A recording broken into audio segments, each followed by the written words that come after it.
They say blood is thicker than water. They tell you this from the time you're old enough to understand words, drilling it into your skull like a catechism, a sacred truth that no decent person would ever question. Family comes first. Family forgives. Family endures. They never tell you how much of that blood will be yours. How much your own family will drain from your veins before you finally understand that some ties aren't bonds, they're tourniquets, cutting off circulation until everything goes numb. They never tell you that the people who gave you life might also be the ones who spend decades trying to take it back, one piece at a time, until there's nothing left but bones and bitterness. I learned this the summer my brother decided to marry a pregnant stripper and burn our family to ash. The summer I turned 32. The summer I finally stopped being a daughter and started being a survivor. It was a Tuesday in late July when it all began.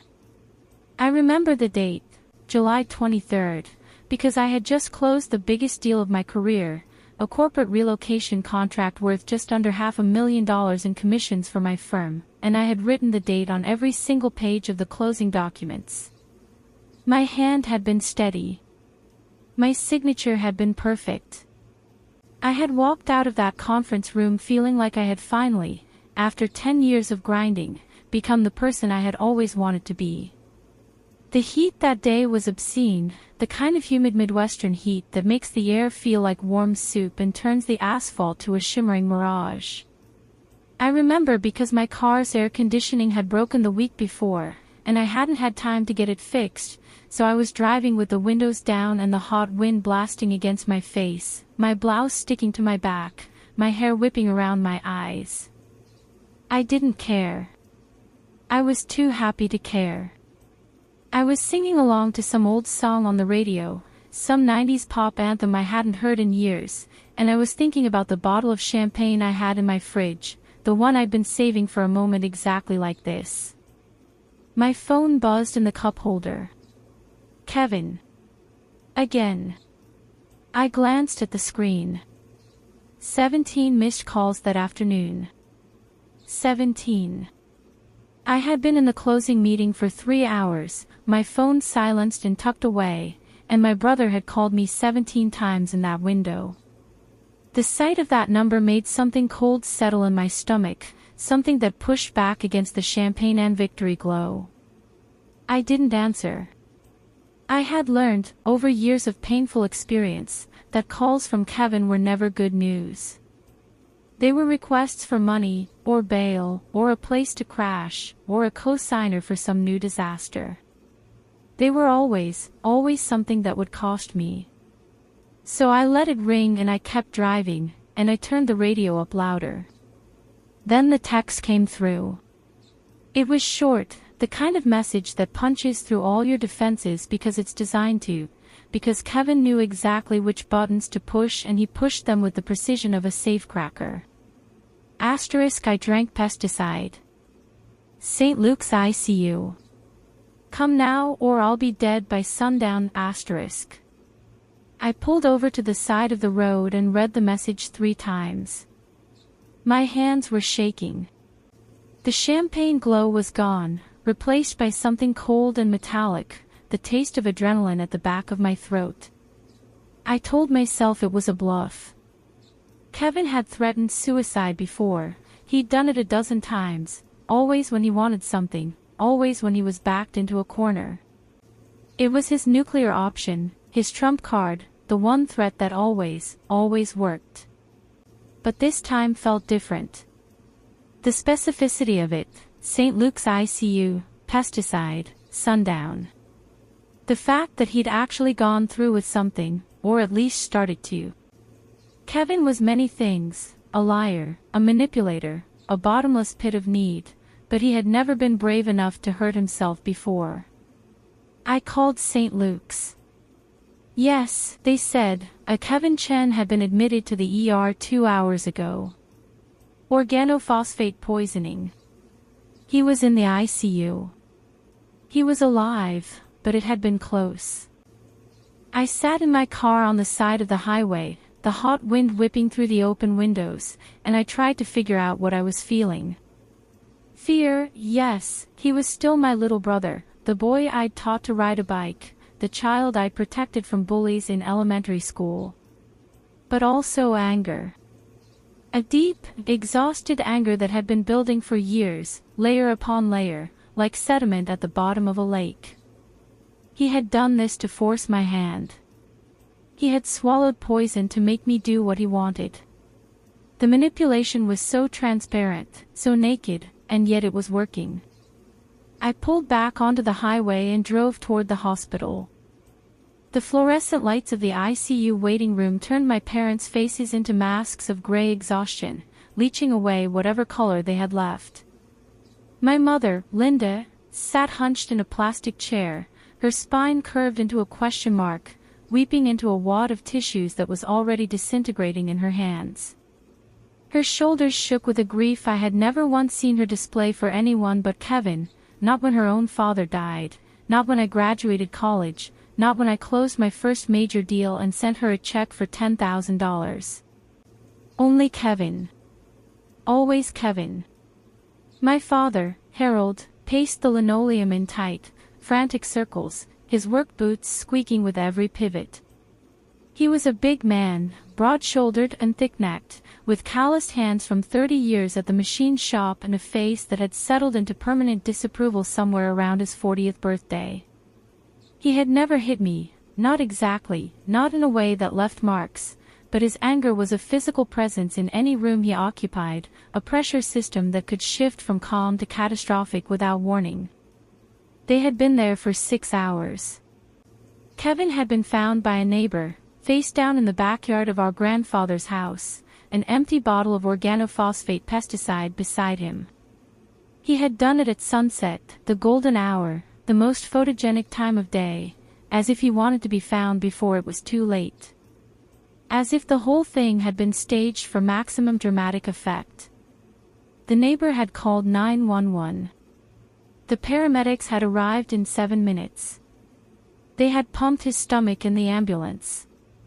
He had been conscious when they wheeled him in, my mother told me, crying and calling for me. He did it for love, my mother kept saying, her voice raw and scraped out, a voice that sounded like it had been dragged across gravel.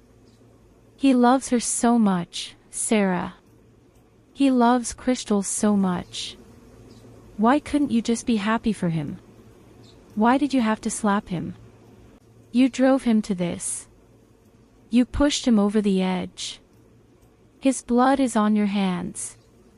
I said nothing. I had learned, years ago, that arguing with my mother was like screaming into a hurricane. The wind doesn't care about your logic. It doesn't care about your evidence or your pain or your perfectly reasonable points. It just keeps blowing, and you just keep getting battered, and the only way to survive is to stop trying to stand against it.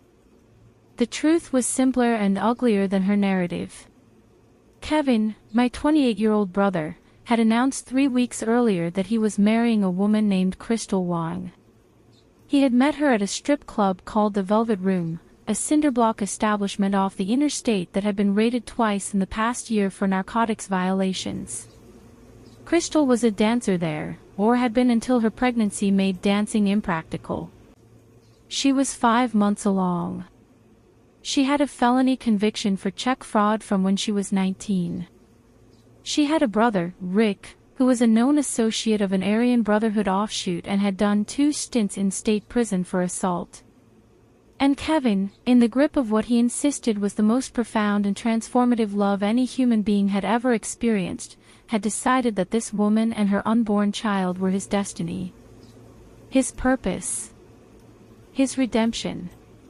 When he brought her to our family home for the first time, the split-level ranch house in the suburbs where we'd grown up, the house my parents were still paying off, she had walked through the door in a tube top and platform heels, trailing cigarette smoke like a veil. She had blown that smoke directly in my face and asked, with a smile that showed too many teeth, "So is this the sister? The one who thinks she's better than everyone? She doesn't look like much." When I'd confronted Kevin privately, in the kitchen, my voice low so our parents wouldn't hear, he had called me a bitter, jealous spinster who couldn't stand to see him happy. He had told me I was 32 and unmarried and my eggs were drying up and I was taking my misery out on him. He had said Crystal understood him in ways I never could. He had said she was carrying his child, his legacy, the next generation of the Chin family, and I should be grateful to her for giving our parents a grandchild. When I'd pointed out, as gently as I could, that the timeline of her pregnancy didn't quite match their relationship, and that Crystal herself had hinted the baby might belong to someone else, he had shoved me hard. Both hands against my shoulders, slamming me into the refrigerator, the magnets clattering to the floor around my feet. And I had slapped him. An open-handed crack across his left cheek that I still felt in my palm 3 days later, a sting that hadn't faded. It was the first time I had ever hit him. The first time I had ever hit anyone. The sound of it, sharp and sudden, like a branch snapping, had silenced the whole house. Kevin had run to our parents, clutching his face, and told them I'd threatened to kill him. He had said I'd come at him with a knife. He had cried real tears. Kevin could always cry on command, it was his superpower, and my parents had believed him instantly, completely, without a flicker of doubt. "You almost killed your own brother," my father had said, his voice hard as concrete. "Over a woman who makes him happy. What kind of monster are you?" "A monster who's going to hell," my mother had added, her eyes glittering with righteous fury. "After everything we've done for you. After all the sacrifices we've made. This is how you repay us." I had left the house that night and driven back to my condo in the city. I had sat in my dark living room, still in my work clothes, and I had felt something shift inside me. A crack, maybe. A fissure. The beginning of an end I hadn't known was coming. The ICU doors swung open and a doctor emerged. She was young, maybe early 30s, with dark circles under her eyes and a clipboard pressed to her chest like a shield. Her expression was the careful, practiced neutrality of someone who had delivered too much bad news to too many families and had learned to do it without letting any of it touch her. "Mr. Chen is stable," she said. "We pumped his stomach. He's conscious but weak. The organophosphate did some damage to his liver, but he's young and otherwise healthy. He should recover fully with time and treatment. He's asking for his sister." My mother collapsed against my father, sobbing with relief, her whole body going limp. My father let out a breath he seemed to have been holding for hours, a great shuddering exhalation that fogged the air. And I felt something complicated twist in my chest. Relief, yes, because he was still my little brother, and some part of me, some small and stubborn part that had survived everything, still loved him. But also something darker. Something I didn't want to name. Something that felt, if I was rigorously honest with myself, a lot like disappointment. Kevin was alive. And now the real nightmare would begin. I walked into the ICU bay alone. My parents wanted to come, but the nurse said only one visitor at a time, and Kevin had specifically asked for me. I think my mother expected me to emerge transformed, born again into proper sisterhood, ready to give Kevin whatever he wanted. She patted my arm as I walked past her, a gesture so unfamiliar that I flinched. The ICU bay was small and sterile, dominated by machines that beeped and hummed and displayed numbers I didn't understand. Kevin lay on the bed, his skin the color of old newspaper, 4 lines snaking into both arms, a heart monitor tracing its steady green line across a screen above his head. His lips were cracked and rimmed with dried blood. His hair, usually carefully styled, was matted against his forehead. He looked small. Smaller than I remembered. Smaller than a 28-year-old man should look. When he saw me, his eyes filled with tears. Not the theatrical tears he produced for our parents, but something that looked almost genuine. Almost. "Sarah," he whispered. His voice was hoarse from the stomach pump, a raw scrape of sound. "I'm so sorry. I didn't mean to scare you. I didn't know what else to do. I love her so much. I love Crystal so much. Please. Please don't make me choose between you and her. The baby needs a father. I can be that father. I can be a good man. She's going to make me a good man. The baby. The baby that Crystal herself had told me, in the kitchen of our parents' house, in a moment of careless cruelty, probably wasn't Kevin's. Could be anyone's, honestly, she'd said, shrugging, one hand resting on her swollen belly. The club gets busy on weekends. But your brother's the only one dumb enough to marry me, so I guess it's his now. Kevin knew this. He knew the baby wasn't his. I had told him, in the kitchen, before the shoving and the slapping and the knife accusations. I had watched his face as the information landed, watched him process it and then, deliberately, set it aside. "Love is thicker than blood," he said now, reading the disbelief on my face. "She needs me, Sarah. She's broken. She's had a hard life. I can fix her. Love fixes people. You wouldn't understand because you've never loved anyone but yourself." The words landed like darts on a board I had long ago stopped trying to protect. I had loved people. I had loved our grandfather, who had seen me when no one else did. I had loved a man in my 20s, a good man, until Kevin's constant crises and my parents' constant demands had slowly poisoned the relationship, until he had finally said, "I can't compete with your family's dysfunction," and walked away. I had loved my parents once, with the desperate, unrequited love of a child who doesn't understand why she's never enough. But I didn't say any of that. There was no point. Kevin had never been interested in my interior life. To him, I wasn't a person with feelings and memories and wounds of my own. I was a resource. A funding source. A safety net that had never, in 28 years, failed to catch him. "Kevin," I said, and my voice came out steadier than I felt. "We need to talk about what happens when you get out of here." What happened was that I caved. I caved because my mother, in the hallway outside the ICU, grabbed my wrist with a grip like a steel trap and told me, in a voice that was perfectly calm and perfectly terrifying, that if I didn't help Kevin, she would swallow a bottle of sleeping pills herself.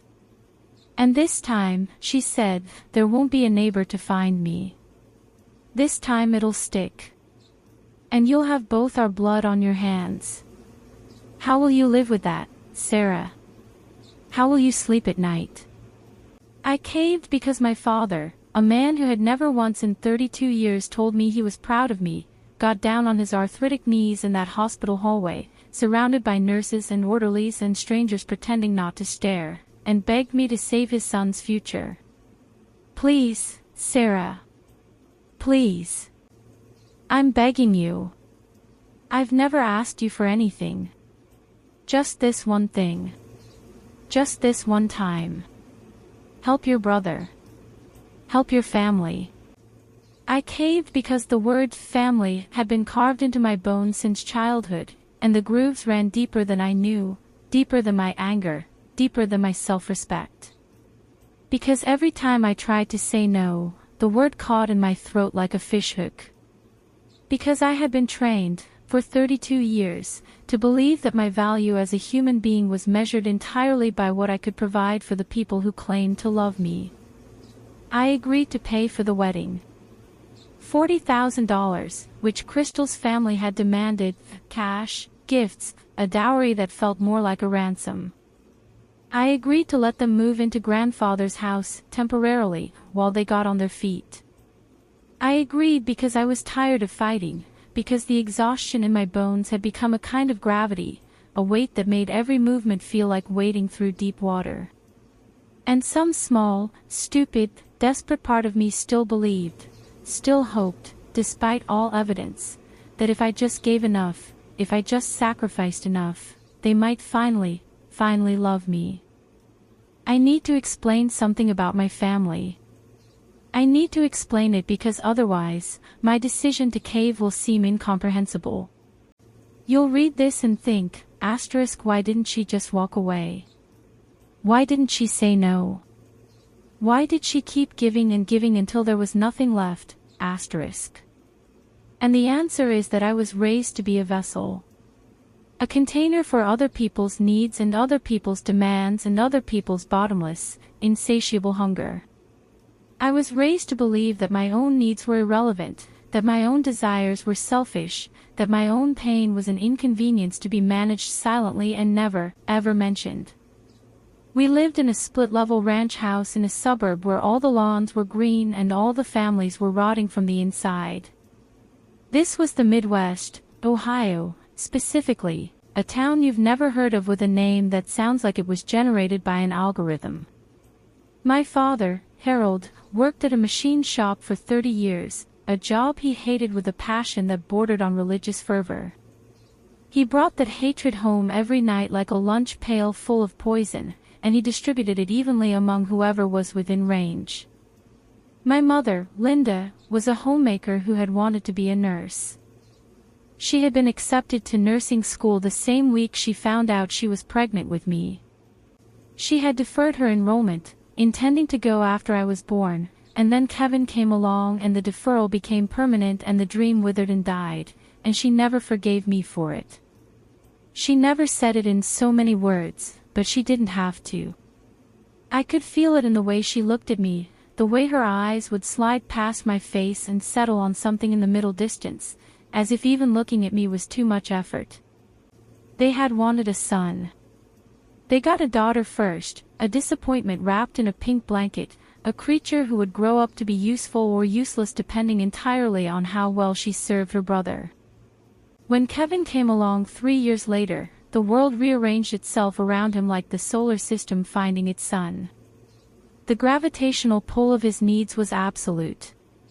He got the new clothes. I got hand-me-downs from cousins I'd never met, clothes that were always slightly wrong, too big or too small, out of style, the wrong color.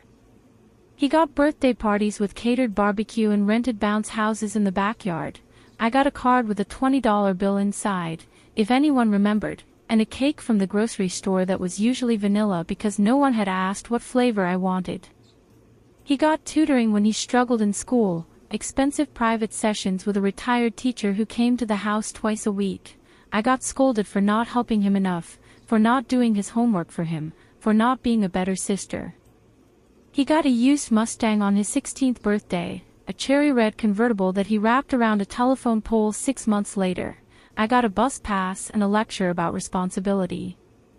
The dynamic was so entrenched, so normalized, that I didn't even recognize it as abuse until I was in my late 20s and a therapist said, gently, "Sarah, what you're describing is not a difficult family. It's systematic emotional neglect and financial exploitation." I had laughed at the time. It sounded so clinical, so dramatic. My family wasn't abusive. They just loved Kevin more. Wasn't that normal? Didn't all families have favorites? But here's the thing about being the unfavored child: you spend your whole life trying to earn what the favorite child gets for free.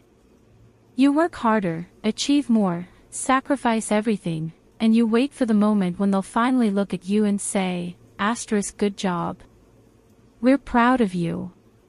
You matter, and that moment never comes, because the game is rigged from the start. The love you're trying to earn doesn't exist. It was never available to you. It was allocated to someone else before you were even born." I worked my way through college. Not with help from my parents, they had spent Kevin's college fund on legal fees by then, but on my own, with 3 jobs and student loans and a diet that consisted mostly of ramen noodles and peanut butter sandwiches. I worked as a waitress at a diner that smelled like old grease, as a library shelver in the kind of silence that makes your ears ring, as a calculus tutor for high school students who didn't want to be there and resented me for making them try. When I graduated summa cum laude with a degree in business administration, my parents didn't attend the ceremony. They were at Kevin's arraignment. He had been arrested for possession of methamphetamine with intent to distribute, a felony that should have sent him to prison for years, but my parents had hired a good lawyer and drained their retirement savings and somehow, through a miracle of legal maneuvering, gotten it pled down to a misdemeanor with probation. I built my career brick by brick, with no foundation beneath me and no safety net to catch me if I fell. I started as an administrative assistant at a commercial real estate firm, fetching coffee and making copies and smiling at men who called me honey and sweetheart and never bothered to learn my name. I worked late nights and early mornings. I volunteered for every miserable task no one else wanted. I made myself indispensable, and then I made myself undeniable, and then I made myself a junior agent, and then a senior agent, and then a regional director with an office that had a door that closed. Through it all, I gave my parents money. For Kevin's legal fees. For Kevin's rehab stints, there were 3 of them, none successful. For Kevin's business opportunities, which were always just elaborate ways of losing other people's money. A car detailing service that never had any customers.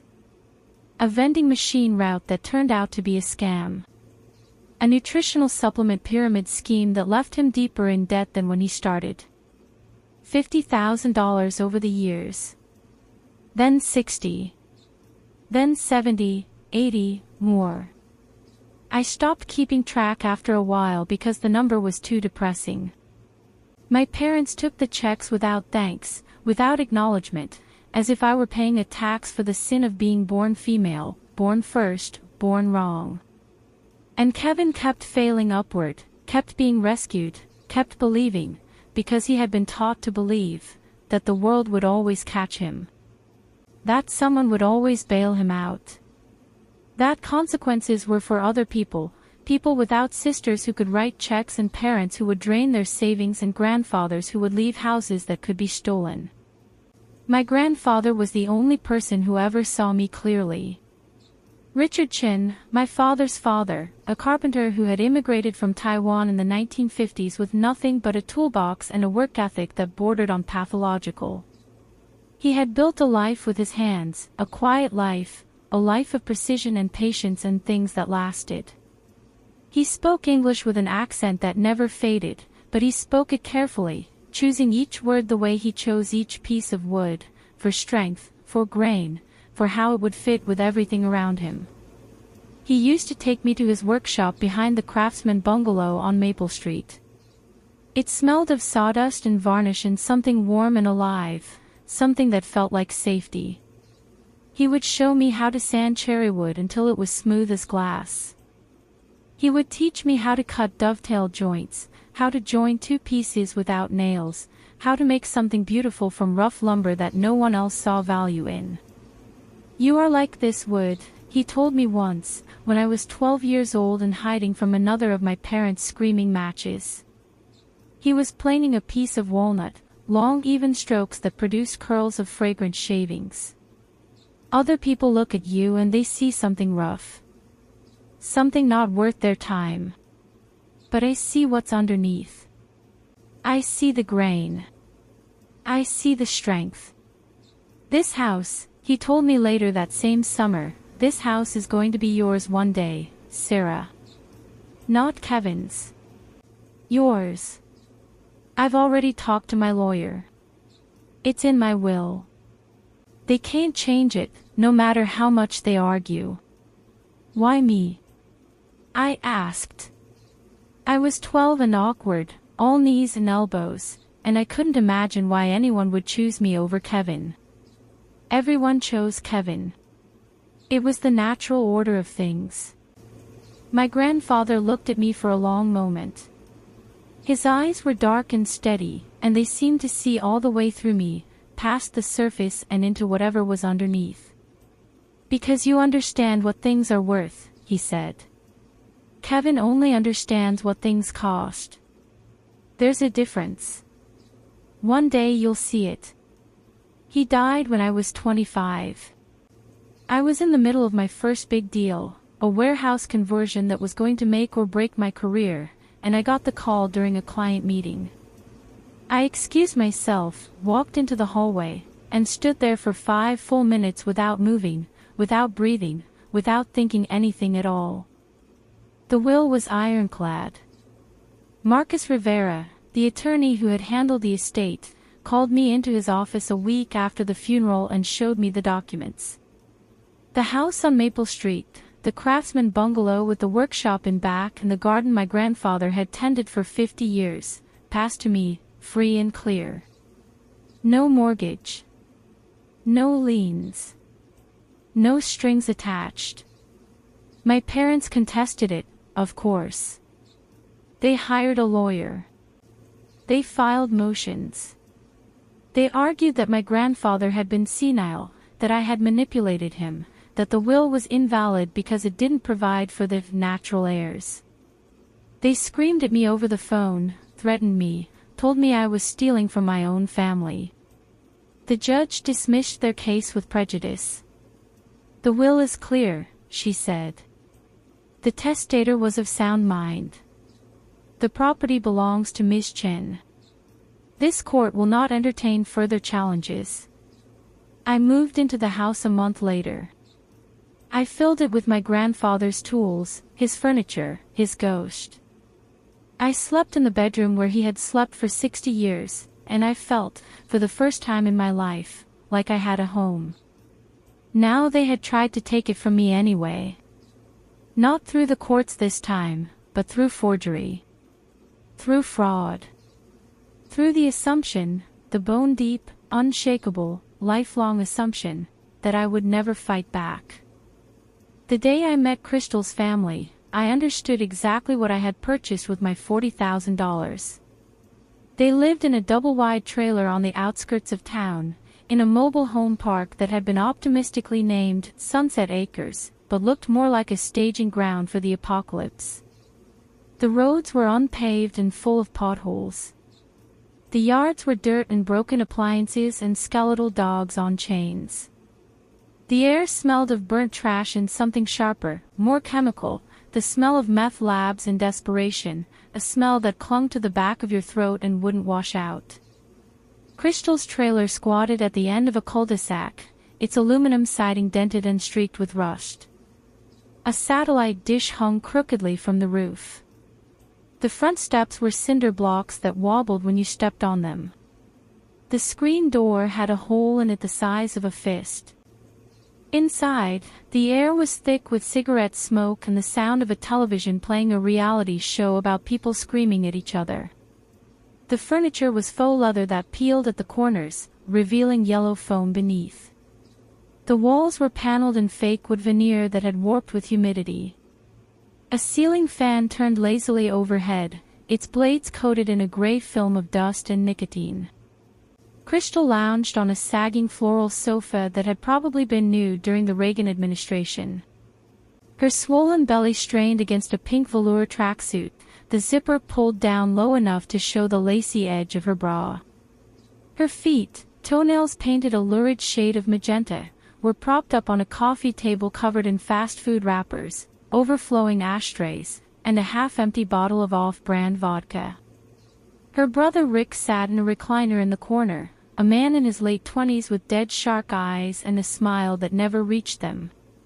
He wore a stained wife-beater that showed off his prison tattoos, a teardrop beneath his left eye, a swastika on his neck, the name of a white supremacist gang I recognized from news reports scrolling across his knuckles. He kept cracking his knuckles, one by one, a slow, deliberate rhythm that felt like a countdown. Their mother, a woman who looked decades older than she probably was, sat at the kitchen table with a bottle of generic vodka and a pack of menthol cigarettes. She didn't speak to me. She didn't even look at me. She just stared at the television, her eyes glassy and unfocused, her lips moving silently as if she was having a conversation with someone no one else could see. I set my water glass on the coffee table, carefully, on the one clear spot I could find. Crystal watched me do it. Then she leaned forward, her belly pressing against her knees, and without breaking eye contact, she tapped the ash from her cigarette directly into my glass. The gray flakes floated on the surface of the water like dead moths, spreading slowly outward. "Oops," she said, and smiled. Her teeth were small and sharp, like a child's, and there was something reptilian in the way she held my gaze. No one said anything. Kevin, sitting on an upturned milk crate in the corner, looked at the floor. My parents, perched on the other end of the sofa, looked at their hands. The television laughed. "Let me be clear about how this is going to work," Crystal said, settling back against the cushions. She took a long drag of her cigarette and blew the smoke toward the ceiling, where it joined the yellow-brown stain that spread across the acoustic tiles like a bruise. "The baby I'm carrying isn't Kevin's. It belongs to my boss at the club. His name's Tony. He's a married man, a very important man, and his wife can't find out. So I need a husband with a steady income and a place to live. Kevin's volunteered. He's going to raise the child as his own. He's already told me he doesn't care about biology. He says love is thicker than blood. Isn't that sweet? Love." There was that word again, the word Kevin kept throwing around like it meant something, like it could justify anything. Love was thicker than blood. Love made forgery okay. Love made extortion noble. Love was the get-out-of-jail-free card that Kevin had been looking for his entire life. I looked at my brother. He met my eyes and nodded, his expression serene, beatific, the face of a man who had transcended ordinary concerns like paternity and truth and basic human decency. "It's noble," Kevin said. "Raising a child that isn't biologically yours. It's the highest form of love. It's what Jesus would do." Crystal laughed, a sound like glass breaking in a metal sink. "Jesus. Right. That's not all, though. Kevin's also signed over your grandfather's house to my brother. As collateral. Rick needed a new truck for work, and Kevin was kind enough to help out. Family takes care of family, right?" She said the last sentence looking directly at me, her eyes glittering with amusement. She knew exactly what she was doing. She was quoting my parents' favorite phrase, throwing it back in my face, daring me to object. The room tilted. I could feel the blood rushing to my head, could hear my pulse thudding in my ears. My grandfather's house. The craftsman bungalow on Maple Street. The workshop that still smelled like sawdust. The garden where I had planted roses last spring. The only place in the world that had ever felt like mine. "That's not possible," I said, and my voice came out flat and distant, like it belonged to someone else. "That house is in my name. Kevin has no legal right to it. Any mortgage application would require my signature, notarized, in person." Kevin's face flickered. For just a moment, I saw something behind his eyes. Not guilt, exactly. Guilt required a conscience, and I was no longer sure Kevin had one. This was something else. A kind of animal cunning. The look of a man who had found a loophole in the rules and was proud of his cleverness. "I signed as your authorized agent," he said. "I had a power of attorney document. Got it online. It was easy, you'd be surprised what you can find if you know where to look. I practiced your signature for a week. I got pretty good at it. You forged my signature. I did what I had to do." He didn't blink. He didn't look away. "For love.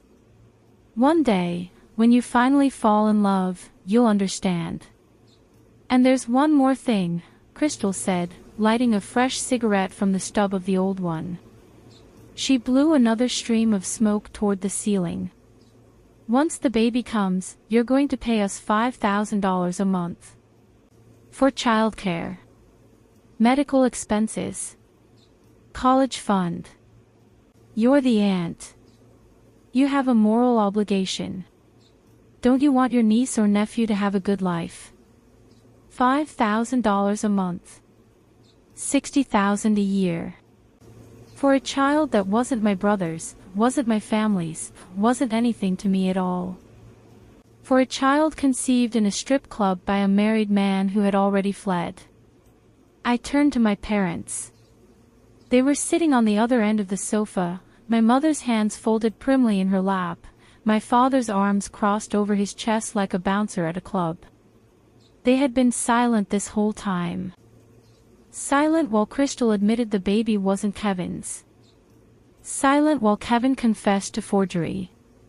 Silent while a convicted felon and his sister tried to extort $5,000 a month from their daughter.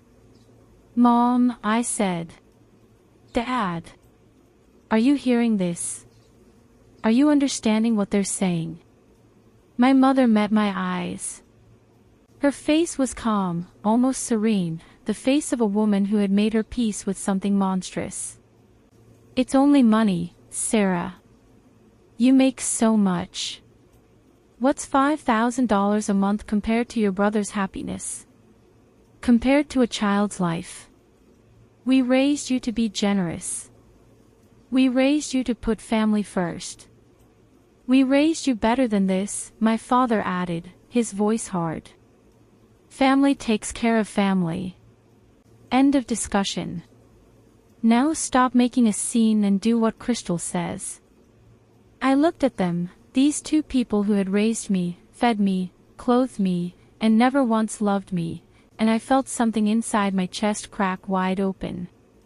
Not a heartbreak. A heartbreak would have been cleaner. This was something messier. Something that had been building for 32 years and was finally, irrevocably, spilling out. I thought of all the things I had given them. The checks. The sacrifices. The years of my life I would never get back. I thought of the winter coat I had worn for 6 winters because every spare dollar went to Kevin's legal fees. I thought of the college fund they had drained to buy Kevin a Mustang that he had wrapped around a telephone pole. I thought of all the holidays I had spent alone in my condo because Kevin had done something that required my parents' full attention and all their resources. I thought of my grandfather, the only person who had ever looked at me like I mattered. I thought of his hands, rough and steady, showing me how to sand wood until it was smooth enough to touch your cheek to. I thought of his voice, quiet and accented, telling me that I understood what things were worth. Kevin slid off his milk crate and crawled toward me on his knees. He grabbed the hem of my blouse with both hands and pressed his forehead to the sticky linoleum floor. His shoulders heaved. His breath came in ragged gasps. "Please, Sarah. Please. If you don't help us, I'll die. I'll really die this time. I mean it. I'm not bluffing. Just sell some plasma if you need the cash. Just pick up some extra shifts. Just do whatever it takes. Please. I'm begging you. I'm on my knees. What more do you want?" He was crying. Real tears, leaving dark spots on the linoleum. His voice cracked and broke and rebuilt itself. And somewhere deep inside me, a voice that had been whispering for years finally fell silent. "Enough," the voice said. "No more." I looked down at my brother, groveling at my feet, his tears darkening the floor, his fingers twisted in the hem of my blouse like a child clinging to his mother's skirt. And something inside me, something that had been hanging by a thread for years, finally, mercifully, snapped. "Fine," I said. I'll go get the deed." My mother's face lit up with relief.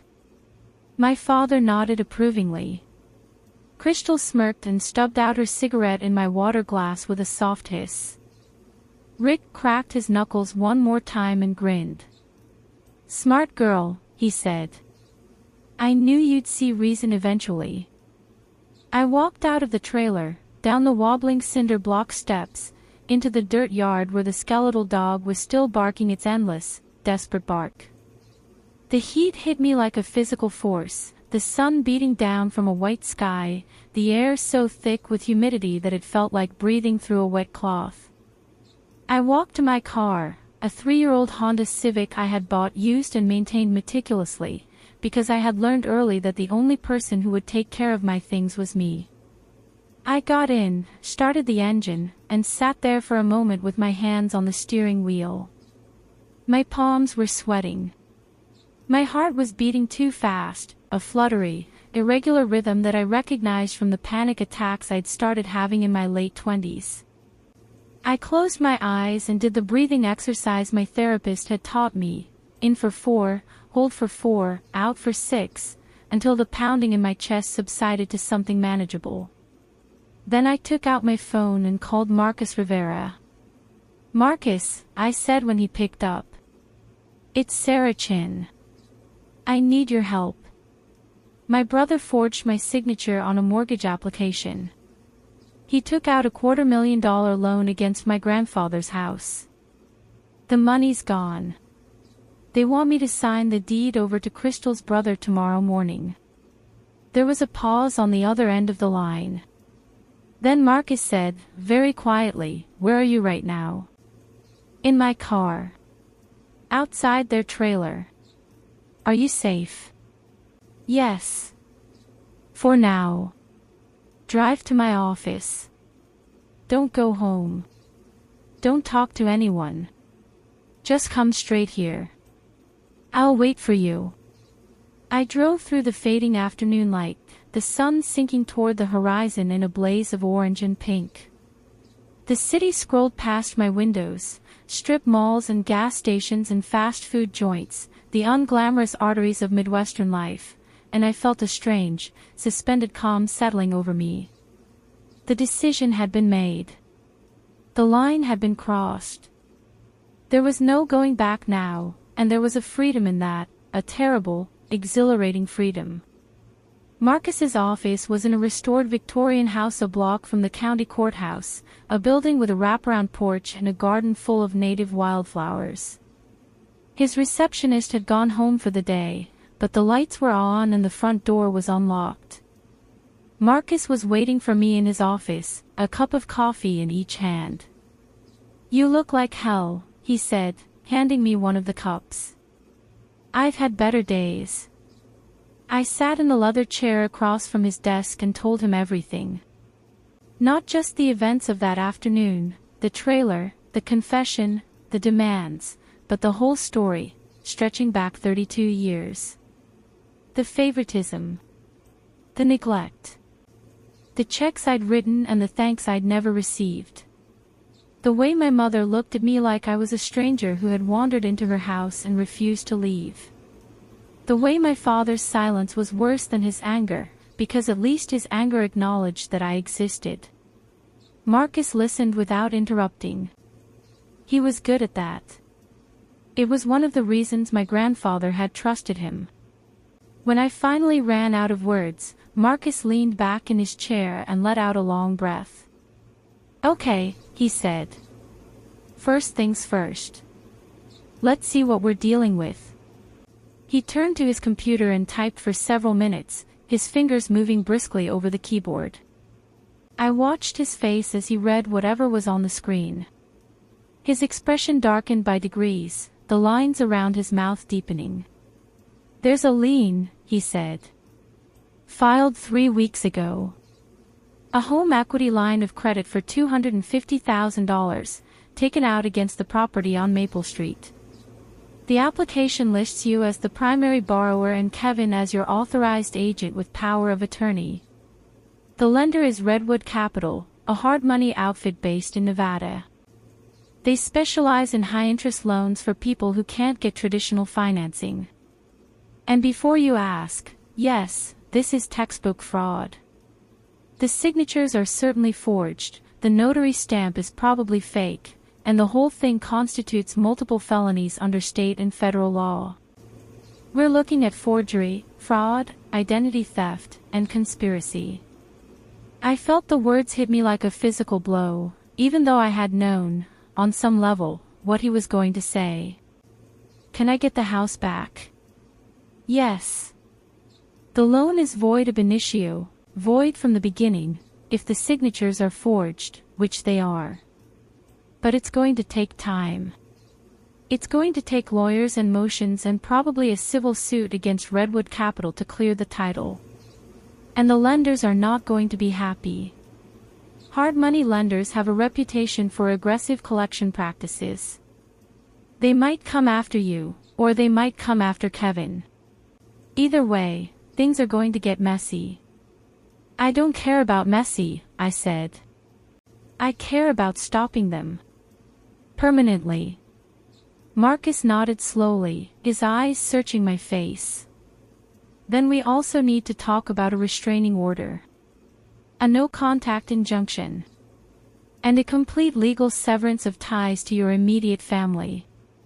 If you're serious about this, Sarah, there's no half measures.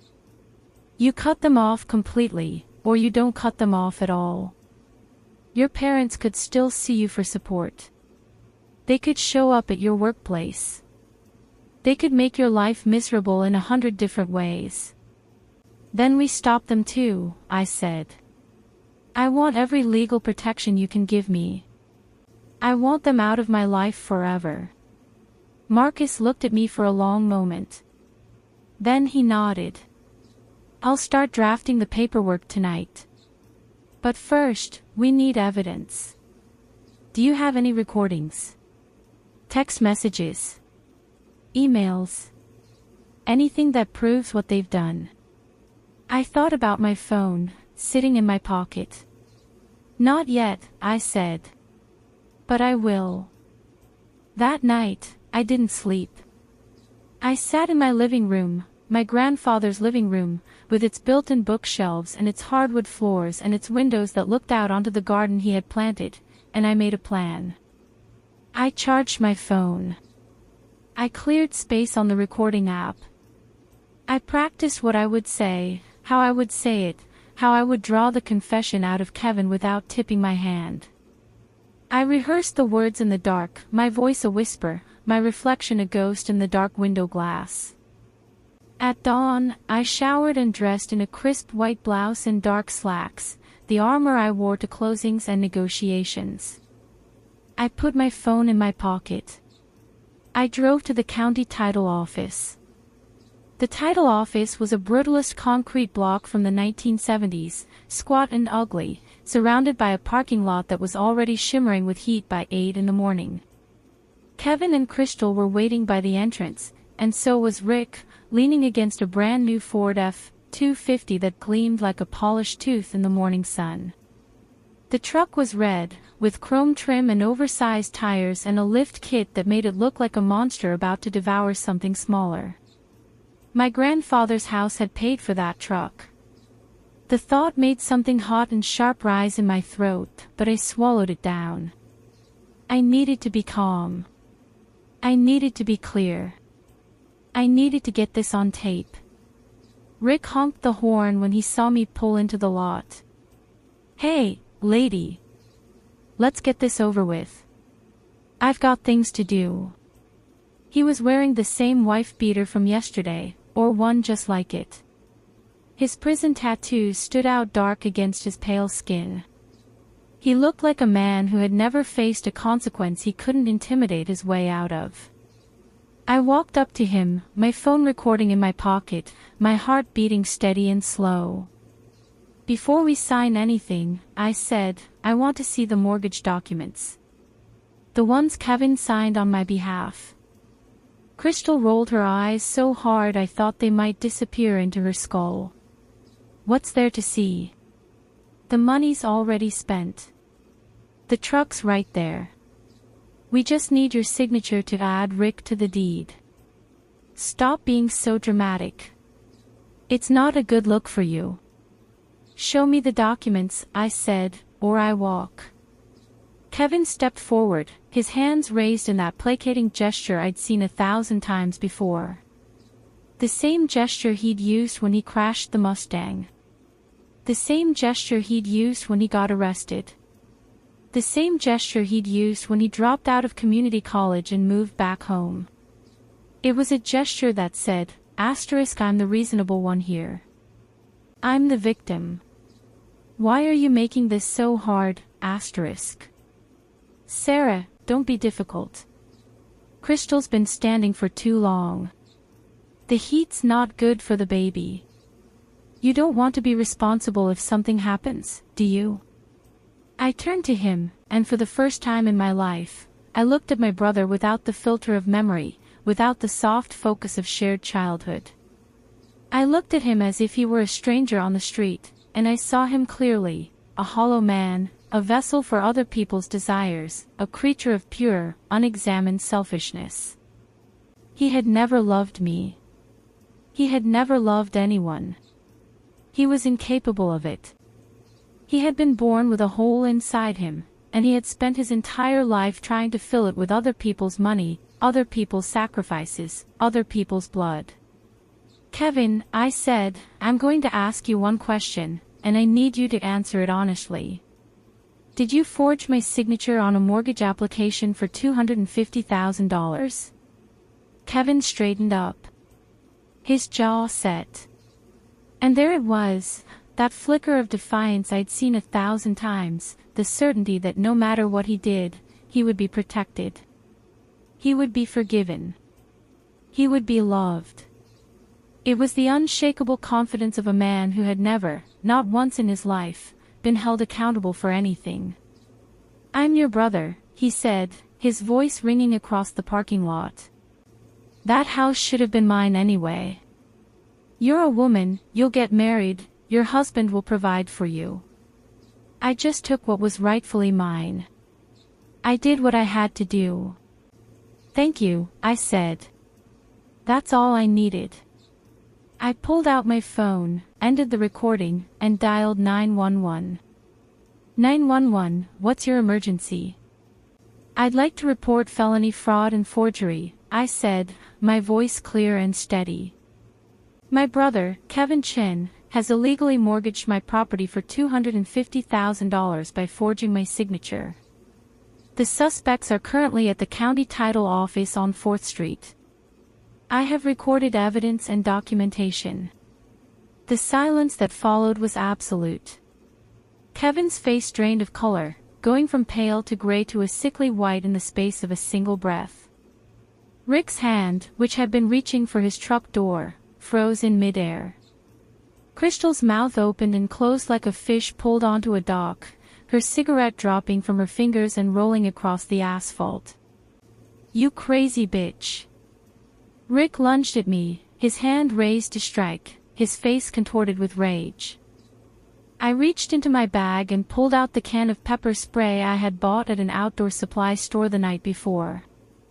I had stood in the aisle for 10 minutes, comparing brands, reading reviews on my phone, making sure I bought the one that would work. I pressed the nozzle and caught Rick full in the face from 3 feet away.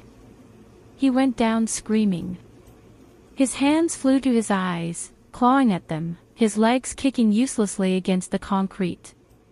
The sound that came out of him was high and animal, a howl of pure agony that echoed off the brutalist walls of the title office.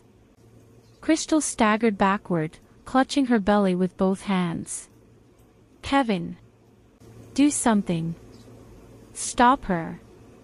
Kevin rushed toward me, his hands reaching for my phone, his face twisted into something I didn't recognize. I stepped aside, the same sidestep I'd used to dodge him when we were kids playing tag in the backyard, and kicked him hard in the knee, the same knee he'd injured playing high school football. He crumpled with a shriek of pain, his leg buckling under him, his hand scrabbling at the asphalt. You're under arrest, I said, looking down at him. For fraud. forgery, grand theft, identity theft, conspiracy. That's federal territory, Kevin. You're going to prison for a long, long time. Sarah, please, he sobbed, clutching his knee, his face streaked with tears and dust. I'm your brother. We're family. Family forgives. You have to forgive me. Not this time, I said. Not ever again. The police arrived in 4 squad cars, sirens wailing, lights flashing against the concrete walls of the title office. They had to peel Rick off the ground and wrestle him into handcuffs while he screamed about his rights and his lawyer and his eyes and the lawsuit he was going to file. They handcuffed Kevin as he wept and begged and called for our mother, his voice cracking with disbelief, his eyes searching for mine through the crowd of officers. They had to physically lift him off the ground because his leg wouldn't support his weight. Crystal threw herself onto the hood of one of the cruisers, her pregnant belly pressed against the hot metal, shrieking about police brutality and her delicate condition and the miscarriage she was going to have and the millions of dollars she was going to win in court. One of the officers, a woman about my age with a tired face and a no-nonsense expression, gently but firmly pulled her off the car. "Ma'am," she said, "you need to calm down right now, or I'm going to have to detain you for obstruction of justice. This is all her fault."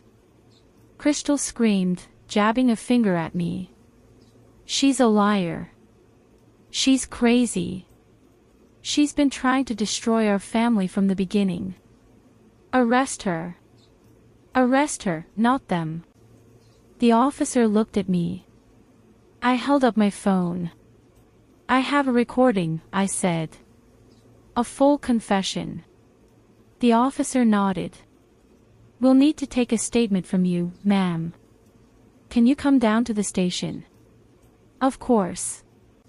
I watched from the sidewalk as they loaded my brother into the back of a cruiser. He looked at me through the window, his face pressed against the glass, his expression shifting from rage to disbelief to something that might have been the first cold touch of understanding. The understanding that the world didn't actually revolve around him. That actions had consequences. That I was not, and never had been, his safety net. I didn't look away. I didn't smile. I just stood there, my phone still in my hand, the recording still saved, and I watched them drive away. The phone call started before I made it back to my office. I was still at the police station, giving my statement to a detective named Ramirez, when my phone began to buzz. My mother. Again and again and again, the calls coming so fast they overlapped, voicemails piling up unheard. When I finally called her back, from the parking lot of the police station, her voice came through the speaker like a klaxon, high and keening and full of venom. "You monster. You demon. How dare you call the police on your own brother?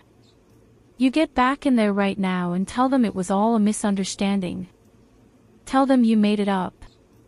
If you ruin Kevin's life, I will never forgive you. I will haunt you until the day you die." I held the phone away from my ear and waited for her to run out of breath. In the background, I could hear my father shouting, a low rumble of rage that I knew well, the sound of a man who had lost control of his household and didn't know how to get it back. "Are you finished?" I asked. "You heartless bitch. Crystal is in the hospital. She went into premature labor from the stress of watching her fiancé get arrested. You almost killed an innocent baby. A child who never did anything to you." "The baby is none of my concern," I said, and my voice was calm, almost pleasant. "Neither is Kevin. Neither are you, anymore. He committed multiple felonies. He's going to face the consequences. If you have a problem with that, you should call a lawyer." My father grabbed the phone. "Sarah, you listen to me. We are your parents. We gave you life. We sacrificed everything for you. You owe us everything. You will drop these charges, and you will give us $15,000 for Crystal's medical bills, or I swear to God, I will come to your workplace and make sure every single person there knows exactly what kind of ungrateful, heartless, backstabbing daughter you are. I will ruin your reputation. I will destroy your career. Do you understand me? I laughed. The sound surprised me. It was genuine, a burst of dark amusement that rose up from somewhere deep in my chest, a place I hadn't accessed in years. Dad, I said, please do. Please come to my office. I would love nothing more than for my colleagues to hear the full story. The forgery. The fraud. The extortion. The stripper and her white supremacist brother. The baby that isn't even Kevin's. I have it all on tape. I'm sure the partners will be very sympathetic. You're bluffing. Try me. I hung up. I blocked both their numbers. I blocked Kevin's number. I blocked Crystal's number. I blocked every number associated with them, every cousin who might call on their behalf, every avenue they might use to reach me. Then I sat in my car in the parking lot of the police station, the air conditioning blasting against my face, and I felt something I had never expected to feel. Peace. A vast, clean, terrifying peace that felt like the first breath of air after being underwater for 32 years. That afternoon, my parents made good on their threat. They showed up at the lobby of my office building downtown, a glass and steel tower where my firm occupied the 15th floor.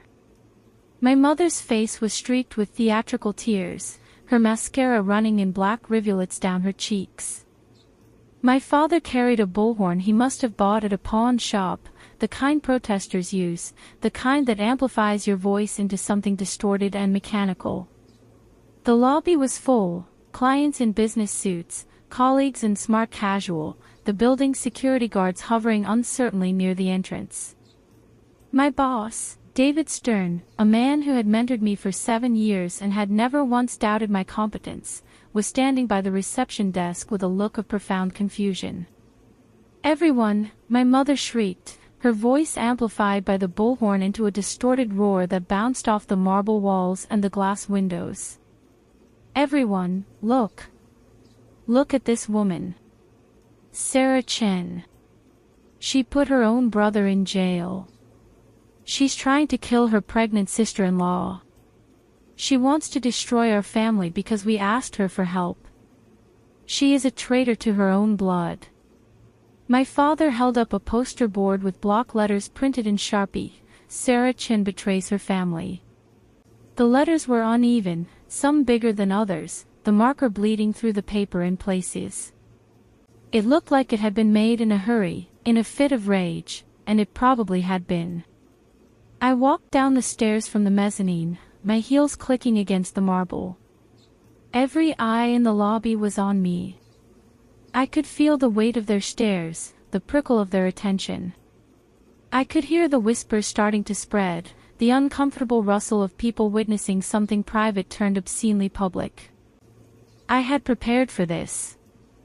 I had spent the night before editing the audio files on my phone, stitching together the most damning moments, the clearest admissions. I had saved the file in 3 different places, my phone, my email, a cloud drive, so there was no chance of losing it. I walked up to my mother and took my phone out of my blazer pocket. You want everyone to know what kind of daughter I am, I said, loud enough for the whole lobby to hear. Fine. Let's show them. Let's show everyone exactly what kind of family you are. I connected my phone to the lobby's Bluetooth sound system. I had asked the building manager for access that morning, told her I might need it for a presentation. The speakers crackled to life. Crystal's voice filled the atrium, sharp and nasal and dripping with contempt. Asterisk, the baby I'm carrying isn't Kevin's. It belongs to my boss at the club. His name's Tony. He's a married man, and his wife can't find out. Asterisk. The crowd went still. The whispers stopped. Kevin's voice, asterisk, I signed as your authorized agent. I practiced your signature for a week. I got pretty good at it. Asterisk. My father's bullhorn sagged in his hands. Crystal again, asterisk, you're going to pay us $5,000 a month. For childcare. Medical expenses. College fund. You have a moral obligation. Asterisk. My mother's voice, calm and cold, the voice of a woman who had made her choice. Asterisk, it's only money, Sarah. What's $5,000 a month compared to your brother's happiness? Asterisk. The recording played for 3 full minutes. When it ended, the lobby was absolutely silent. You could have heard a pin drop on that marble floor. My mother's face had gone from theatrical grief to genuine horror, her mouth opening and closing soundlessly. My father's sign sagged in his hands, the block letters suddenly looking pathetic rather than threatening. This is the family you're defending, I said to the room, my voice carrying easily through the silence. A brother who forged my signature to steal my inheritance. A sister-in-law who's carrying another man's child and demanding I pay for it. Parents who think I exist solely to fund their sons' delusions. I've given them over $80,000 in the past decade. This is what I get in return. This is what family means to them. I turn to the security guards. Escort them out. If they come back, call the police and have them arrested for trespassing and harassment. My mother lunged at me, her fingers curled into claws, her face twisted with a rage so pure it was almost beautiful. You'll regret this. You'll die alone and unloved and no one will mourn you. You're dead to us. Dead. The guards grabbed her arms and dragged her toward the revolving doors. She kept screaming, her voice fading as she was pulled outside. You're no daughter of mine. You're nothing. Nothing. My father tried to follow, but a third guard stepped in front of him. He looked at me over the guard's shoulder, and for just a moment, I saw something flicker in his eyes. Not regret, I don't think he was capable of regret, but confusion. The confusion of a man who had spent 32 years believing his daughter was weak, and was only now beginning to understand how wrong he had been. Then the guards pushed him through the doors, and the lobby was quiet again. David Stern fell into step beside me as I walked back toward the stairs. Sarah, he said, his voice low, I had no idea. No one ever does, I said. That's how it works. That's how they keep you trapped. They make sure no one else can see what's happening. If you need time off. I don't need time off. I need to work. I need to win. That's the only thing that's ever saved me. He nodded, and I went back to my office, and I closed the door, and I got back to work. The legal machinery ground forward with relentless precision. Kevin's case was assigned to an assistant district attorney named 𝐒𝐓𝐿𝐿𝐓 𝐒𝐿𝐓, a woman in her 40s who specialized in financial crimes and had a reputation for being absolutely merciless in the courtroom. She took one look at my evidence, the recording, the forged mortgage documents, the fake notary stamp, and filed charges within a week. The trial was brief. Kevin's public defender, a harried young man who looked like he hadn't slept in days, tried to argue that it was a family misunderstanding, that no real harm had been done, that Kevin had acted out of love and desperation and a sincere desire to provide for his future wife and child. He put Kevin on the stand, and Kevin wept, and Kevin talked about love and sacrifice and the sacred bonds of family. 𝐒𝐓𝐿𝐓 𝐒𝐿𝐓 rose for cross-examination. She was a small woman, barely 5 feet tall, but she commanded the courtroom like a general. Mr. Chen, she said, did you or did you not forge your sister's signature on a mortgage application? I didn't mean to hurt anyone. I was just trying to help Crystal. That's not what I asked. Did you forge her signature? Kevin looked at the jury, his eyes wide and wet. I guess, technically, yes. But I had her best interests at heart. And did you or did you not receive $250,000 from Redwood Capital as a result of that forged application? The money was for the baby. For our future. Did you receive the money? Yes or no? Yes. But. And did you or did you not use that money to purchase a Ford F-250 for Crystal's brother, Rick Wong, a convicted felon with ties to a known white supremacist organization? Kevin's face went pale. I didn't know about his ties. I just thought he needed a truck. The jury deliberated for 45 minutes. Kevin was convicted on all counts: forgery, fraud, grand theft, identity theft, and conspiracy. The judge, a woman in her 60s with silver hair and a face that had seen every variety of human failure, sentenced him to 6 years in state prison. Rick, whose prior record included 2 convictions for assault and battery, got 5 years for conspiracy and attempted assault.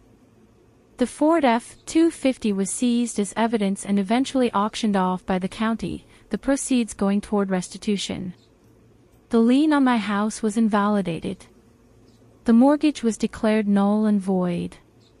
The title reverted to me, clean and clear, just as my grandfather had intended. I attended the sentencing. I sat in the back of the courtroom, dressed in a dark blue suit, my hands folded in my lap. When the judge read the verdict, Kevin turned around and looked at me. His face was twisted with an emotion I couldn't quite name: rage, disbelief, the first cold understanding that the world didn't actually revolve around him. I loved you, he screamed as the bailiffs dragged him away. You were my sister. I loved you. No, I thought. You loved what I could give you. You never loved me at all. Crystal gave birth 2 weeks after the sentencing. The baby, a boy, was born with a congenital heart defect that required immediate surgery. The cost, all told, was just under $300,000. Crystal didn't have the money. Her club owner lover, Tony, had vanished, his establishment had been raided by the DEA, his assets frozen, his wife had filed for divorce and gotten everything in the settlement. Crystal's mother had disappeared as soon as the police started asking questions. Rick was in a holding cell awaiting transfer to state prison. So Crystal did the only thing she could think of. She took the baby to my parents' apartment, a cramped 1-bedroom in a rundown complex on the south side, and left it there. You wanted a grandson, she told them, her voice flat and hard, her eyes empty. Here he is. He needs surgery. It costs $300,000. Find the money or watch him die. I don't care which. Then she got into a car with a man no one recognized and drove away. My parents called me. They called me from the hospital, from the neonatal intensive care unit, where the baby lay in an incubator, his tiny chest rising and falling with the help of a ventilator, his skin so translucent you could see the blue veins beneath. My mother's voice was raw with tears, scraped down to nothing. Sarah, please. The baby is dying. He's so small, Sarah. He's so blue. Please, just this once. We'll do anything. We'll sign anything. We'll never ask you for another thing as long as we live. Just save this child. He's innocent. He didn't choose any of this. I was sitting in my office, looking out at the city skyline. The sun was setting, painting the glass towers in shades of gold and rose. I had a cup of coffee in my hand, good coffee, freshly ground, the kind of small luxury I had learned to savor. Is it Kevin's child? I asked. I already knew the answer, but I wanted to hear her say it. A pause. A long pause, the kind of pause that tells you everything you need to know. Yes, she said finally. Of course it is.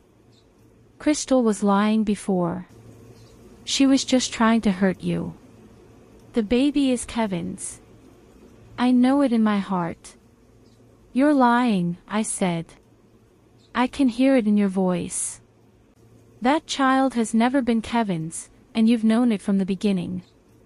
You just didn't care because a grandchild, any grandchild, was worth more to you than your own daughter. That's not true. That's not. Goodbye, Mom. I hung up. I stared at my phone for a long moment, watching the screen go dark. Then I called Marcus Rivera. Marcus, I said, I need you to send my parents a letter. Certified mail. Signature required. Tell them that if they contact me again, I will file harassment charges. Tell them that my legal obligation begins and ends with the minimum financial support required by state law. Tell them that I am not responsible for any children that are not biologically related to me. Tell them that if they come near my home or my workplace, I will have them arrested. Consider it done, Marcus said. He paused. Sarah, are you okay? I thought about it. Was I okay? I was sitting in an office I had earned, in a life I had built, having just severed the last tethers to a family that had spent 3 decades bleeding me dry. I had a house with a garden. I had a future that belonged to no one but myself. I had, for the first time in my life, said no and meant it. I'm better than okay, I said. I'm free.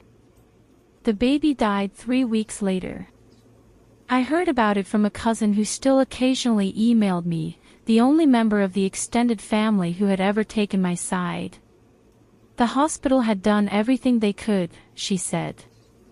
But the surgery was too expensive, the condition too severe, the window of intervention too narrow.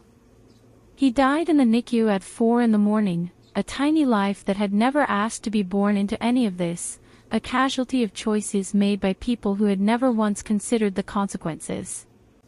I felt sorrow for the baby. He was innocent in all of this, a bystander to the wreckage, a life extinguished before it had a chance to begin.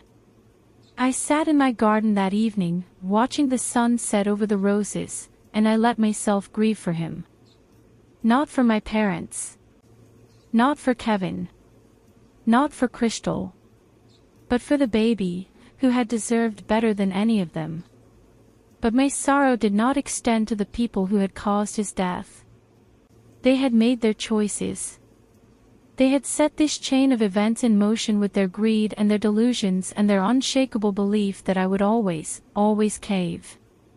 The baby's death was their responsibility, not mine. I had not created this situation. I had not abandoned a sick child. I had simply refused to be extorted into paying for someone else's tragedy. Some people, when I eventually told this story in an anonymous online forum, called me a monster. They said family was sacred. They said I could have saved the child. They said no amount of betrayal justified letting a baby die.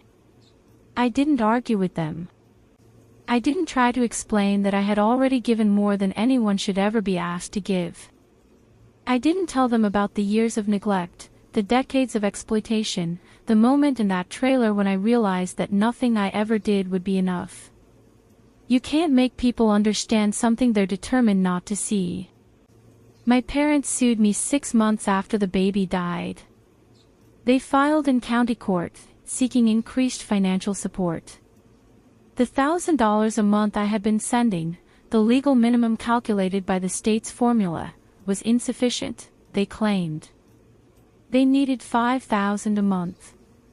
They needed me to pay for my father's medical bills. He had fallen down a flight of stairs while running from a debt collector and shattered his hip. They needed me to pay their back rent, their utilities, their grocery bills. They needed me to pay for everything. I countersued for harassment and emotional distress, citing the years of documented abuse that I had finally, with the help of a therapist, begun to process. The trial was held in a small courtroom with wood-paneled walls and fluorescent lights that buzzed faintly. My mother wept on the stand, her face crumpled with what she wanted the judge to believe was grief. My father sat in a wheelchair, his leg in a cast, glaring at me with undisguised hatred. She was always difficult, my mother said, dabbing at her eyes with a tissue. Always selfish. Even as a child, she never wanted to share her toys.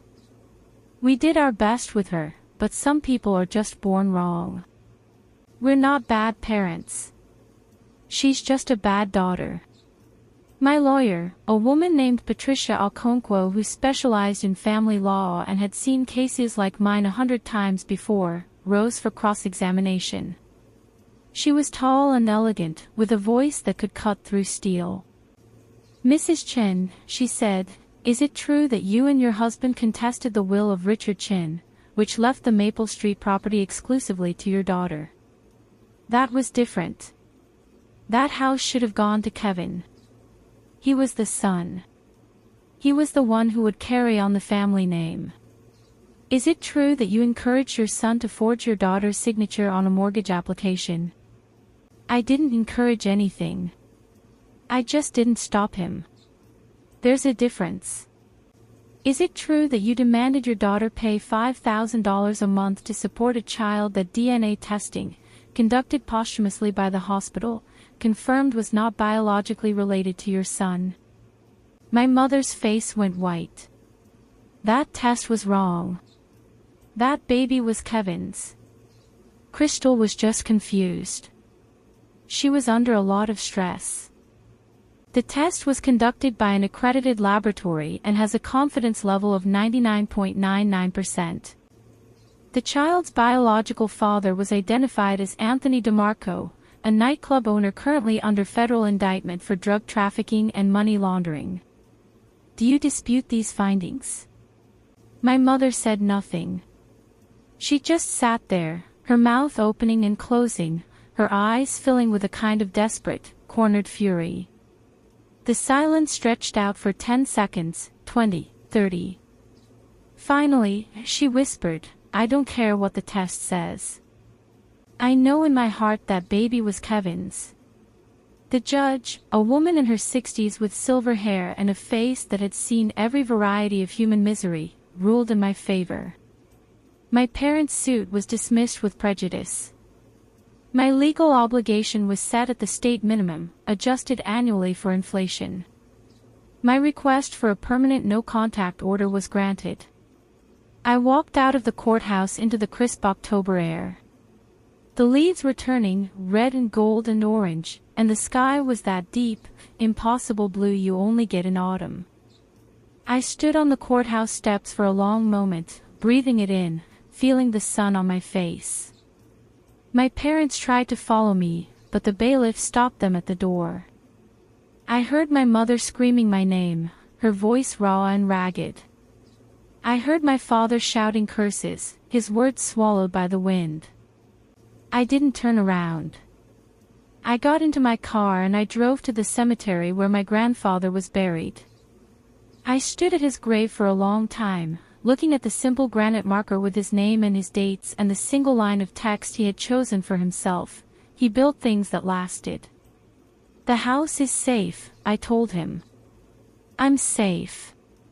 I finally did it. I finally stopped being their victim." The wind moved through the oak trees above me, and the leaves made a sound like whispered approval. 5 years passed. They passed the way years pass when you're finally living your own life instead of someone else's, slowly at first, then faster, gathering momentum like a stone rolling downhill. I threw myself into my work with a ferocity that surprised even me. I made partner at my firm, the youngest female partner in the company's 70-year history. I bought a larger house, a Victorian fixer-upper with a wraparound porch and a garden that I planted myself, roses and hydrangeas and a vegetable patch that produced more tomatoes than I could possibly eat. I adopted a golden retriever puppy and named her Grace, because grace was what I was finally learning to give myself. I went to therapy every week and slowly, painstakingly, learned how to trust people again. I met a man. His name was James, and he was a landscape architect with gentle hands and a quiet laugh. He specialized in native plant restoration, rewilding urban spaces, bringing life back to places that had been paved over. I met him at a charity gala where I was being honored for my work in commercial real estate, and he was there because his firm had donated the centerpieces, arrangements of prairie grasses and wildflowers that looked like they had been gathered from a meadow that morning. He asked me to dance. I said no at first. I didn't dance, I didn't date, I didn't let people get close, but he was persistent in a way that felt gentle rather than aggressive. He asked me 3 more times over the course of the evening, and each time I said no, and each time he smiled and said, "I'll try again in an hour." On the 4th try, I said yes. We danced to a song I didn't recognize, something slow and sweet, and his hand on my back was warm and steady.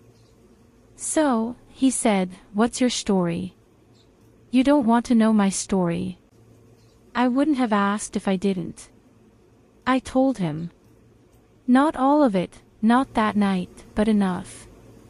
Enough to see if he would flinch. He didn't. He just listened, his eyes steady on mine, his hand never leaving my back.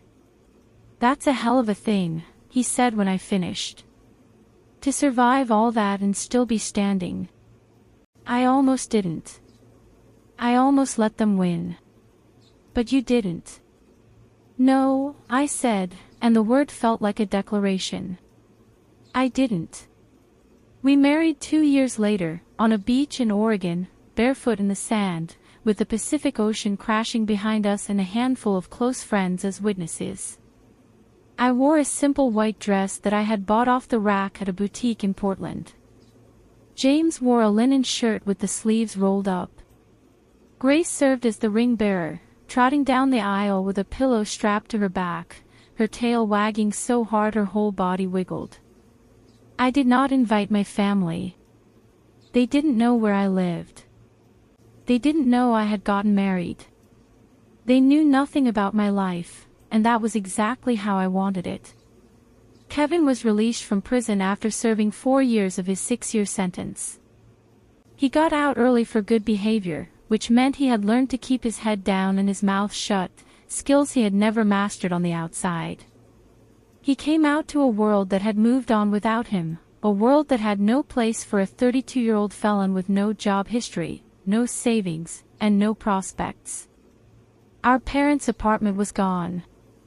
They had been evicted 6 months after the trial, when they fell behind on rent for the 3rd time. They were living in a single room in a boarding house on the south side, a sagging Victorian that had been subdivided into units so small they barely qualified as rooms. My father was completely bedridden, his shattered hip having never healed properly, his body wasting away on a mattress that smelled of mildew and old sweat. My mother spent her days scavenging for recyclables to supplement the $1,000 I sent each month, and her nights drinking cheap boxed wine in front of a television with the sound turned up too loud. Kevin, unemployable and unwanted, drifted back to them like flotsam returning to shore. The 3 of them lived together in that single room, 3 broken people in a broken space, trapped in a hell of their own making. According to the cousin who still occasionally emailed me, the neighbors complained constantly about the noise. The screaming. The sounds of things breaking. The police were called at least once a month, but there was nothing they could do. Domestic disputes between consenting adults in a private residence. No one was willing to press charges, and even if they had been, there was no one left to bail anyone out. Crystal resurfaced briefly, about 3 years after the trial. She had taken what little money she'd had left, the $2,000 she had stolen from my parents before vanishing, and gotten a nose job and cheek fillers at a cut-rate clinic in Miami. She had reinvented herself as a bottle girl at a nightclub, with a new name and a new look and a new life that she probably thought she deserved. It lasted about 3 years. Then Rick got out of prison. Rick had served his full 5-year sentence, no early release for good behavior. He had spent those 5 years nursing his grievances, feeding his hatred, dreaming of the day he would make everyone pay. When he got out, he tracked Crystal down through old contacts, old gang associates who still owed him favors. He found her outside her apartment in Miami, coming home from a shift at the club, still wearing her bottle girl uniform. The argument escalated quickly. Crystal tried to run. Rick pulled a knife. Her face was slashed from temple to jaw, a wound that required over 200 stitches and left her permanently disfigured. She survived, but the life she had built, the new name, the new face, the new future, was destroyed in the space of 30 seconds. Rick went back to prison for attempted murder, this time for 10 to 15. I heard about it in an email from my cousin. I read the message twice, slowly, letting the words sink in. Then I closed my laptop and went outside to work in my garden. The roses needed deadheading. The tomatoes needed staking. The world was full of small, necessary tasks that had nothing to do with revenge or justice or the suffering of people who had tried to destroy me. I felt nothing for Crystal. Nothing for Rick. Nothing for Kevin or my parents or any of them. The numbness that had settled over me in that trailer 5 years ago had never really lifted. It had just become part of me, a scar that had healed into something tough and unyielding. Some people might call that cold. I called it survival. Last spring, I drove through the old neighborhood. I hadn't planned to. I was on my way to a meeting with a client who was interested in a commercial property on the south side, and my GPS took me down streets I hadn't seen in years. I passed my grandfather's house on Maple Street. It had been sold. I had sold it myself, 3 years after the trial, to a young couple with a toddler and another on the way. They had painted it a soft blue-gray with white trim, the colors of a coastal cottage, and the garden was full of sunflowers and raised vegetable beds. A wooden swing set stood in the backyard. I had insisted on meeting them before I accepted their offer, and when I saw the way the wife touched the original built-in cabinets with reverent hands, the way the husband admired the crown molding and asked about the history of the house, I knew they were the right people. They would love the house the way my grandfather had loved it. They would fill it with children and laughter and the smell of home-cooked meals. They would make it live again. I passed the boarding house where my parents lived. I knew the address. It was in the court records from their lawsuit. The building was a sagging Victorian that had been subdivided decades ago, its paint peeling, its gutters clogged, its porch sagging like a tired old man. A mangy cat sat on the front steps, blinking in the sun. I slowed down. I don't know why. I had no intention of stopping. I had no desire to see them. But something made me look, some morbid curiosity I couldn't quite suppress. There was a figure on the porch, slumped in a wheelchair. My father. He looked 100 years old. His face was gaunt, his eyes sunken into their sockets, his hands curled into claws on the armrests. He was staring at nothing, his mouth slightly open, a string of drool hanging from his chin. He was a ruin of the man who had once terrified me, and I felt nothing at all. Behind him, in the doorway of the boarding house, I saw my mother. She was bent almost double, her spine curved into a permanent question mark from years of scavenging and sleeping on a thin mattress.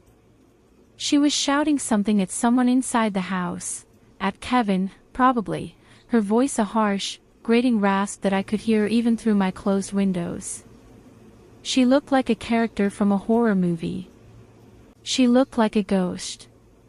She looked like exactly what she had always been, a woman who had consumed everything around her and was now consuming herself.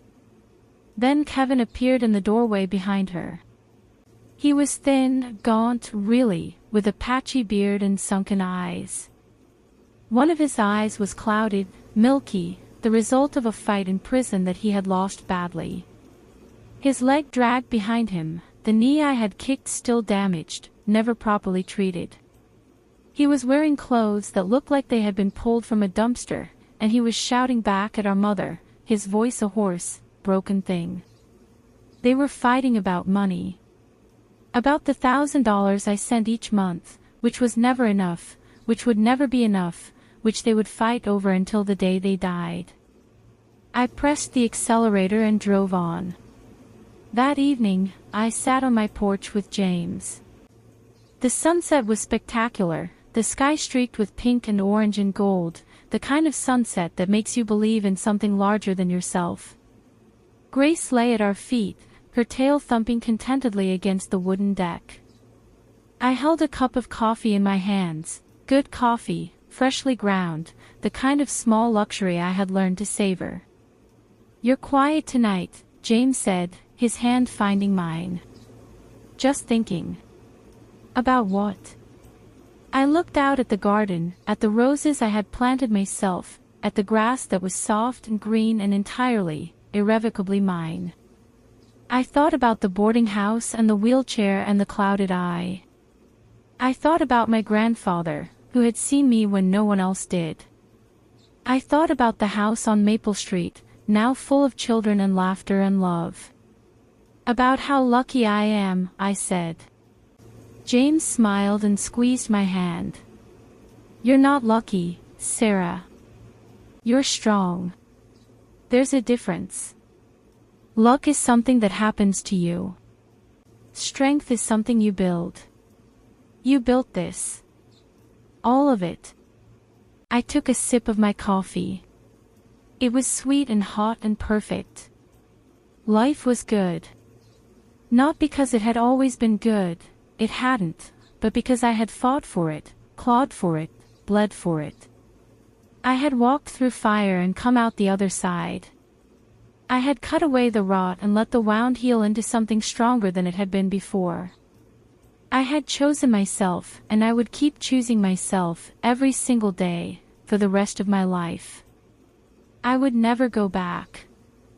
I would never forgive. I would never forget. And I would be happy, relentlessly, defiantly, radiantly happy, until the very last breath left my body, while they rotted in their darkness, alone. I drove on, and the city receded in my rearview mirror, the boarding house and the wheelchair and the shouting fading into the general blur of a neighborhood I had long ago stopped calling home. The GPS rerouted, guiding me toward the commercial property I was supposed to evaluate, a former factory being converted into loft apartments. I had a meeting in 20 minutes, a conference call in an hour, and a life to return to that had nothing to do with any of them. The car smelled like coffee and James's cedarwood air freshener. Grace's fur clung to the passenger seat, a golden reminder of the creature who was probably, at this very moment, napping on the couch she was absolutely not supposed to be on. I smiled at the thought, and the smile felt natural. It felt earned. This is what they never tell you about cutting ties with a toxic family. They tell you it will hurt. They tell you you'll regret it. They tell you that blood is thicker than water and forgiveness is divine and time heals all wounds. They never tell you how light you'll feel once the cord is cut. They never tell you how good it feels to breathe air that isn't poisoned by obligation and guilt. They never tell you that sometimes the most loving thing you can do, for yourself, for your sanity, for your future, is to walk away and never look back.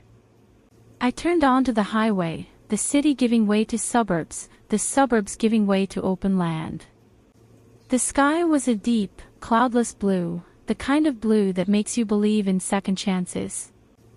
I turned up the radio, some old song I hadn't heard in years, and I sang along, slightly off-key, completely unashamed. Tomorrow, I would wake up in a house I loved, next to a man I trusted, with a dog who thought I was the most important person in the universe. I would drink good coffee and eat fresh tomatoes from my garden and go to a job that challenged and fulfilled me. I would live a life that was entirely, completely, beautifully my own.